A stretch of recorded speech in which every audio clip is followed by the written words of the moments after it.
ایک باپ جو اپنا زیادہ تر وقت اپنے بیٹے کے ساتھ ہی گزارتا تھا اور مولانا صاحب اپنے بیٹے کے ساتھ اسی روم میں پورا دن گزارا کرتے تھے، لیکن آج جب ان کا بیٹا اس دنیا میں نہ رہا تو مولانا صاحب اپنے بیٹے کے کمرے میں آتے ہوئے زاروں کتار روتے رہے۔ ایک جوان بیٹے کی موت کے بعد باپ کس طرح سے اندر سے ٹوٹ جاتا ہے اور بوڑھے باپ کی کیا حالت ہو جاتی ہے، مولانا طارق جمیل صاحب کو دیکھ کر آج سب کو رونا آ گیا کہ مولانا صاحب نے اپنے بیٹے کا صدمہ کس قدر شدید لے لیا ہے۔ عاصم جمیل، جن کے پاس بڑی بڑی گاڑیاں اور عالی شان ہاؤس موجود ہے، لیکن اس کے باوجود بھی کس طرح سے ایک سادہ زندگی گزاری جا سکتی ہے، عاصم جمیل نے آج اپنی موت کے بعد سب کو پیغام دے دیا کہ اللہ پاک سے محبت کرنے والے، جن کی اللہ پاک کے ساتھ لگی ہوئی ہوں، ان کے لیے وہی کمرہ اور وہی بستر آرام دہ ہوتا ہے جہاں پر نماز ادا کی جاتی ہو اور قرآن مجید پڑھا جاتا ہو۔ مولانا طارق جمیل صاحب کے بیٹے کو آج شہر کی گلیاں بھی روتی ہیں۔ مولانا صاحب کے بیٹے عاصم جمیل جس گلی میں گزرا کرتے تھے تو وہاں پر تمام فقیر لوگوں کو کھانا دیا کرتے تھے، اور یہاں تک کہ ان کے گھروں میں دیا کرتے تھے اور دوسرے لوگوں کا حال بھی معلوم کیا کرتے تھے، اور جو لوگ بیمار ہوا کرتے تھے ان کو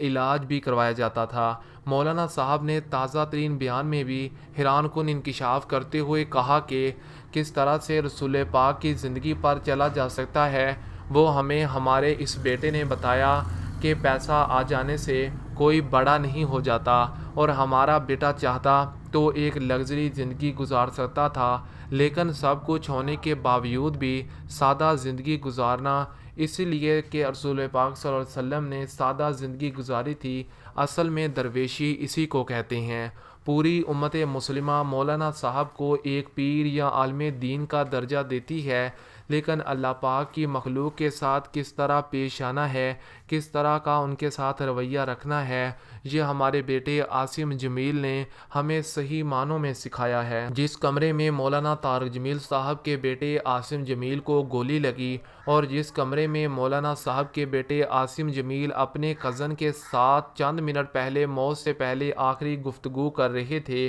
ابھی آپ کے ساتھ عاصم جمیل کا کمرہ دکھانے جا رہے ہیں۔ مولانا صاحب جو زیادہ وقت اپنے بیٹے کے ساتھ اسی کمرے میں گزارا کرتے تھے، آج اپنے بیٹے کے بغیر ہیں اور کہتے ہیں کہ جس کمرے میں میں نے اپنی زندگی کا بڑا حصہ گزارا ہے، آج اس کمرے میں مجھ سے 4 پل بھی گزارا نہیں ہو رہا، کیونکہ میں یہاں پر اپنے بیٹے کے ساتھ ہوتا تھا، اب میرا بیٹا مجھے اس کمرے میں دکھائی نہیں دیتا۔ ابھی آپ کے ساتھ مولانا صاحب کا بیٹے کے کمرے میں داخل ہونے کے بعد کا مکمل رلا دینے والا کلپ بھی شیئر کریں گے، جس میں مولانا صاحب کہتے ہیں کہ میرے بیٹے کے بغیر مجھے یہ کمرہ اب کھانے کو دوڑتا ہے۔ ایک جوان بیٹے کی موت نے ایک باپ کو توڑ کر رکھ دیا ہے۔ جیسا کہ آپ نے دیکھا کہ مولانا صاحب اپنے بیٹے کے کمرے میں کس قدر رو رہے ہیں، اور مولانا صاحب کے بیٹے کا کمرہ کس قدر سادہ ہے، جسے دیکھ کر کوئی بھی یہ کہہ سکتا ہے کہ شاید یہ مولانا صاحب کے ملازم کا کمرہ ہوگا،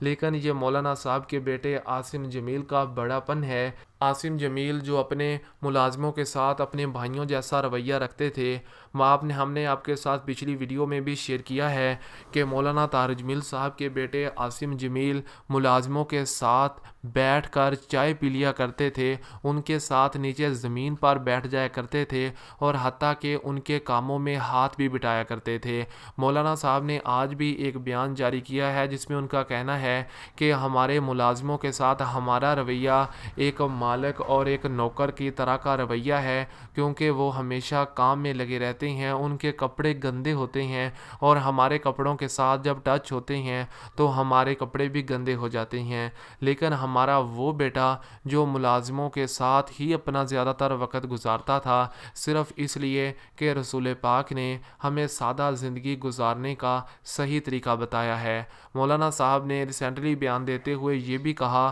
کہ پوری امت مجھے ایک پیر کا درجہ دیتی ہے، ایک عالم کا درجہ دیتی ہے، لیکن میں نے اپنی زندگی میں کس طرح سے اللہ پاک کی مخلوق کے ساتھ رویہ رکھنا ہے، یہ ہمارے بیٹے عاصم جمیل نے ہمیں بتایا ہے۔ جس میں انہوں نے نوکر اور مالک کا کنسیپٹ بھی ختم کیا۔ اب ہمارے ملازم جو کبھی صرف ایک نوکر اور ملازم کا رشتہ رکھتے تھے، آج وہ ہمارے گھر کے ایک فرد کی طرح ہیں، اور ہمارے گھر کے جیسے ایک نارمل شخص اپنے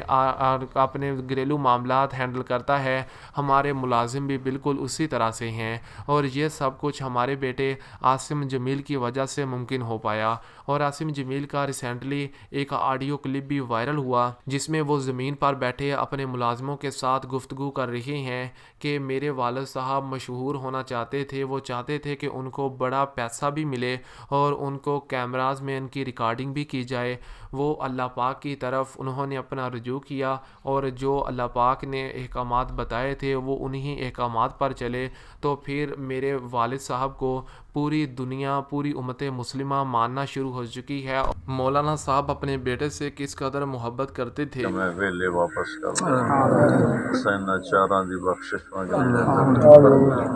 سارے عزیزاں دی، سارے امت محمد دے جڑے فوت ہو گئے سب دی بخشش کر دیں یا اللہ۔ عاصم جمیل دا جڑا دکھ لگا ہے یہ تے مینوں حوصلہ نصیب فرما یا اللہ، میرا یہ زخم بھر دے یا اللہ۔ یا اللہ طبیعت بڑی بے قراری ہے مولا، تیرے تو سوا کوئی سکون دے نہیں سکتا یا اللہ۔ یہ بچہ تیری امانت تو مینوں عطا فرمایا، سب تو سونا بنایا،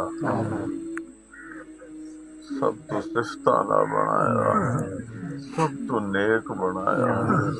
تیرے غریب بندیاں تے جان دیون والا بنایا، غریباں دی مدد کرن والا بنایا، انہاں نال پیار کرن والا بنایا، سب دی عزت کرن والا بنایا۔ اللہ تینوں لکھاں خوبیاں دتیاں، تو واپس لے لے، اسی راضی ہیں یا اللہ۔ پر سانو اکھ تے قابو نہیں، تیرا محبوب بھی اپنے معصوم پتر حضرت ابراہیم رضی اللہ عنہ دی وفات تے روندے بیٹھے ہیں، نہ ساڈے واسطے فطرت دا طریقہ سانو سکھایا یا اللہ۔ اکھ تے قابو نہیں یا اللہ، دل تے قابو نہیں، اور یا اللہ اسی دلوں منیا کہ تو حق و سچ ہے، تیرا فیصلہ بھی حق و سچ ہے۔ اس کا اندازہ صرف اس بات سے بھی لگایا جا سکتا ہے کہ مولانا طارق جمیل صاحب جب کینیڈا میں اپنے بیٹے کا علاج کروانے گئے تو وہاں پر مولانا صاحب کو جب بتایا گیا کہ ان کا بیٹا صحیح طرح سے صحت یاب نہیں ہو سکتا یا پھر ان کے چانسز کم ہیں، تو اس کے بعد مولانا صاحب کو ہارٹ اٹیک آیا تھا، لیکن اس سب کے باوجود بھی مولانا صاحب نے اپنے بیٹے کو پتہ نہ چلنے دیا۔